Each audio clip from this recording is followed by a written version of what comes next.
Maraming salamat po sa inyong patuloy na suporta at tiwala. Nag-uumapaw po ang aking pasasalamat para sa hindi natitinag na tiwala at suporta ng ating mga kababayan sa aking kakayahan at mga ipinaglalaban. Sa abot po ng aking mga kaya, patuloy kong isusulong ang mga programa at batas na mas lalong maglalapit ng mga serbisyo ng gobyerno sa ating mga kababayang Pilipino, lalo na ang mga mahihirap at walang ibang malalapitan kundi ang pamahalaan. Ilapit po natin ang serbisyo ng gobyerno sa ating mga kababayang mahihirap. Ilapit po natin ang serbisyong medikal sa mga mahihirap na pasyente. Uunahin ko pong isusulong ang mga programang makakatulong sa mga mahihirap, yung mga pro-poor programs.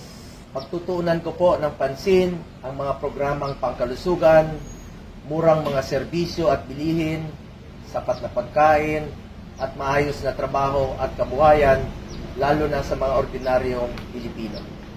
Suportahan din natin ang aking mga kasama sa Duterte Senatorial Team. Ang kapanalunan ng Duterte ay kapanalunan ng Pilipino.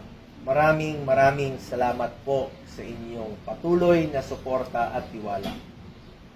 Patuloy po akong magsiservisyo sa ating mga kababayang Pilipino sa abot ng ating makakaya. Muli, maraming salamat po.